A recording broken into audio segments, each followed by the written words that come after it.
Selamat malam pemirsa, kita berjumpa kembali dalam Prime Time Talk dan kali ini bersama saya Doni The Kaiser.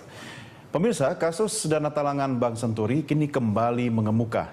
Rabu kemarin, salah seorang inisiator Panwas Senturi yaitu Muhammad Misbahun meluncurkan sebuah buku dengan judul Sejumlah Tanya Melawan Lupa. Isi buku ini utamanya mengupas soal siapa dalang atau aktor intelektual di balik kebijakan pengeluaran dana talangan pemerintah terhadap Bank Senturi yang senilai lebih dari 8 triliun rupiah. Namun yang mengagetkan dalam buku ini, ternyata penulis menyebut nama mantan Presiden Susilo Bambang Yudhoyono sebagai orang yang seharusnya paling bertanggung jawab atas kerugian negara akibat kebijakan pemberian talangan ini. Benarkah demikian pemirsa? Lantas hingga kini sudah sejauh mana sebenarnya kasus ini berhasil diusut oleh KPK pasca putusan MA yang menyatakan bahwa salah seorang terdakwa atas kasus ini yaitu Budi Mulya terbukti bersalah atas dikeluarkannya kebijakan bailout pada Bank Senturi ini. Baik pemirsa, kita akan berdiskusi terkait masalah ini dan telah hadir bersama kami di studio yaitu mantan anggota Tim Was Senturi, Nudirman Munir, dan juga kuasa hukum keluarga Cikeas, Palmer Situmorang. Selamat malam Bang Nudirman, Bang Palmer apa kabar? Malam. Sehat? Alhamdulillah. Baik. Sehatnya kelihatan sekali turun berat beliau ini kan? Iya. Yang turun beratnya, kasus Senturi sudah turun sampai mana ini kira-kira? Yang penting sehat ya, abang-abang sekalian. Baik, dan Bapak-bapak sekalian, saya juga mengundang partisipasi Anda, pemirsa, untuk bisa bergabung bersama kami dalam diskusi kita malam hari ini.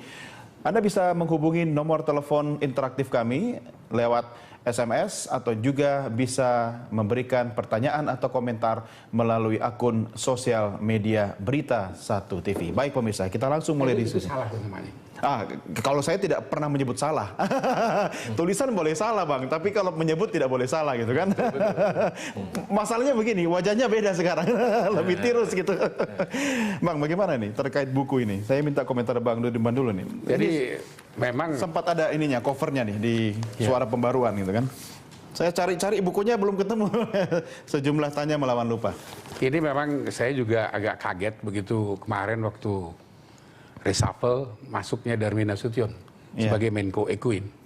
Saya udah punya kekhawatiran jangan-jangan nanti ini muncul lagi kasus Senturi. Rupanya belum lagi tidur saya terbangun, kenyataan sudah terjadi. Kenapa? Karena memang selama ini kasus Senturi itu pada umumnya ditarik ke gelanggang politik. Belum ada kasus Senturi ditarik ke gelanggang hukum. Murni hukum. Makanya antara gelanggang politik, gelanggang hukum ini sebenarnya dua dimensi yang nggak bisa dipisahkan. Kenapa seperti itu? Seandainya undang-undang tentang mengenai penyelesaian krisis perbankan itu di situ disalurkan kepentingan politik dan kepentingan hukum, tidak akan terjadi seperti ini. Contoh, andai kata yang harus mengajukan dana talangan atau apapun namanya mengenai terjadinya krisis keuangan harus diajukan oleh presiden dan disetujui oleh parlemen, nggak akan ada gelanggang politik. Tinggallah gelanggang hukum. Nah dari sudut gelanggang hukum kebetulan memang. Tapi Bang, maaf, emangnya kalau disetujui parlemen juga kalau ada kasus parlemen merasa ikut bertanggung jawab? Kasusnya kasus hukum, bukan lagi kasus politik. Sekarang kan sedikit-sedikit ditarik menjadi kasus politik. Walaupun Presiden SBY sekarang sudah berhenti jadi presiden. Tapi toh tetap diserang seperti itu. Karena itu menurut hemat saya, memang ini harus dipertanggungjawabkan. Apakah SBY terlibat atau tidak, nanti kita lihat. Karena memang sudah ada Budi Mulya. Betul. Nah, harusnya Budi Mulya itu bisa naik ke Budiono. Bisa naik ke Sri Mulyani. Kenapa? Karena yang pasti itu bukan paling tinggi Sri Mulyani. Bukan keputusan satu orang. Itu keputusan tim. Nah, karena itulah menurut hemat saya, apalagi dengan adanya undang-undang LPSK tentang justice kolaborator, mereka bisa ditawarkan untuk bahkan sampai pembebasan bersyarat, asalkan mereka bisa memberitahukan siapa saja yang terlibat dalam kasus Senturi. Tapi kalau dilihat dari sudut hukum, sebenarnya baik itu Budiono maupun Sri Mulyani, ini dilihat dari analisa hukum ya, karena kebetulan saya membedah kasus ini secara hukum. Jadi disertasi saya mengenai Senturi dibedah melalui ilmu pengetahuan, yaitu ilmu hukum. Ilmu hukumnya hukum pidana, dan lebih khusus lagi pidana perbankan. Ya. Nah, dilihat dari sudut pidana perbankan, Sri Mulyani, Budiono, jelas secara hukum mereka terlibat. Nah, begitu juga yang lain-lain. Yang lain-lain ikut ini siapa? memutuskan. Yang lain-lain Mereka ini mengklaim KKSK. Oke, KKSK aja udah melanggar hukum, harusnya KK. Kenapa bukan KK? KSKK. KSSK, ya maaf, KSSK. Kenapa bukan KK? Karena LPS ada KK. Kenapa justru diciptakan yang baru yang nggak jelas ini, KSSK? Itu pertama. Yang kedua, itu ada batas, taruhlah mereka diberikan imunitas oleh undang-undang JPSK. Tapi kan ada tanggal 30 November, itu kalau ada pencairan lagi sesudah itu, kan itu ditolak DPR. Maka itu udah kriminal. Oke. Itu udah melanggar hukum. Nah, mereka kena juga di situ.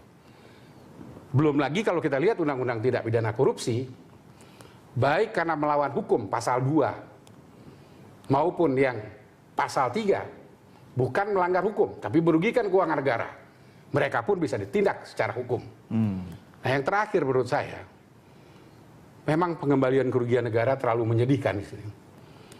Saya mencatat hanya 27 juta rupiah dari, saya ralat Sekian sedikit, triliun. 8,7 triliun. 8,7 triliun. Dana negara yang diambil baru kembali 27 juta 27 rupiah. juta itu dari mana itu? Itu pun kalau kita lihat katanya, kan asetnya Bank Senturi masih ada. Kita lihat debt equity rasionya. Iya, iya. Kalau ternyata lebih banyak utangnya daripada equity-nya, ya nggak ada pengertian apa-apa.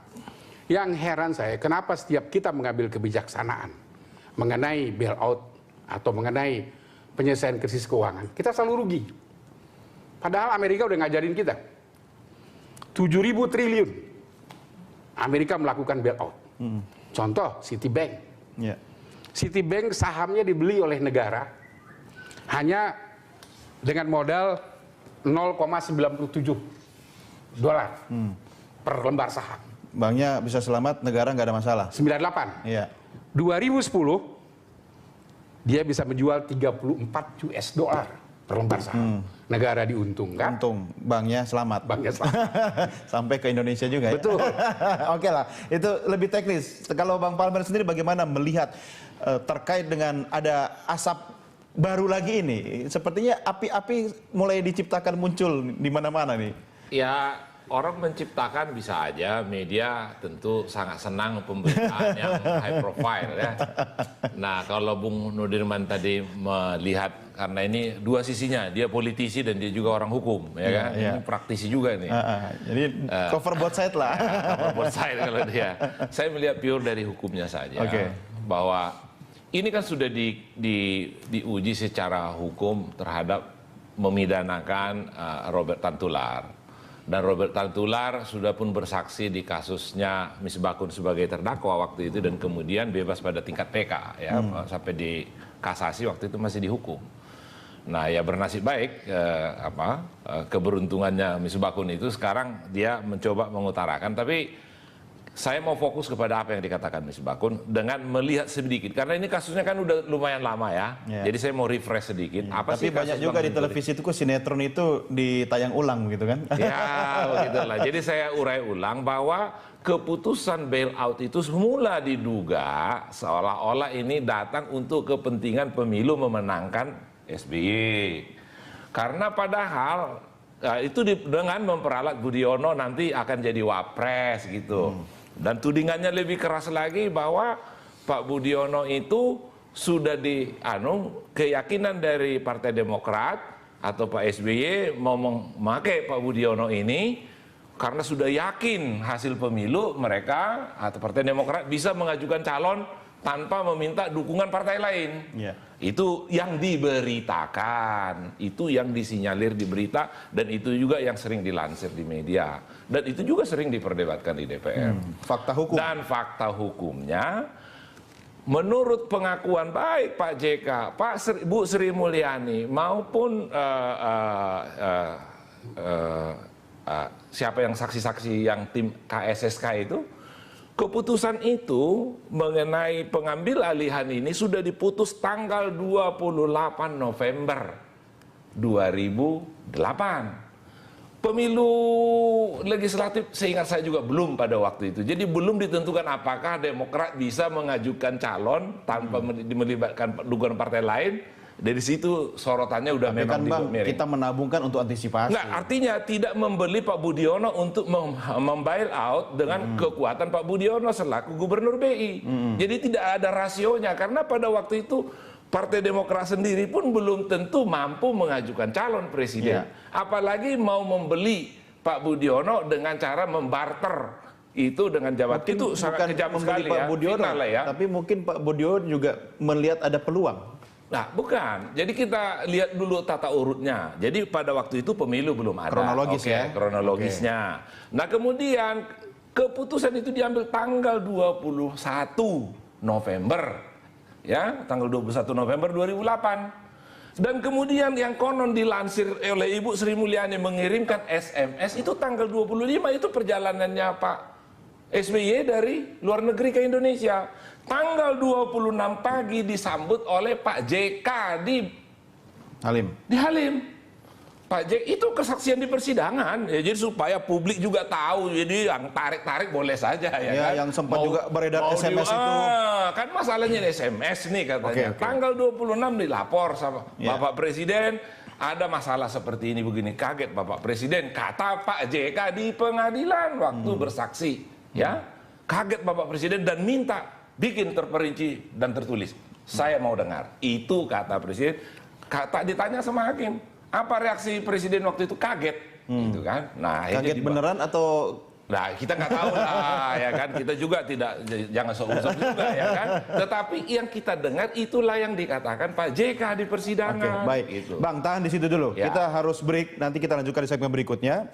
Dan saya kembali mengingatkan pemirsa untuk bisa menghubungi kami di telepon 021-529-00311 atau 021-529-00308 dan kirim SMS di 0811-833-5551 atau mention kami di Twitter @berita1tv atau Facebook dan juga sosial media kami yang lain. Kami segera kembali sesaat lagi.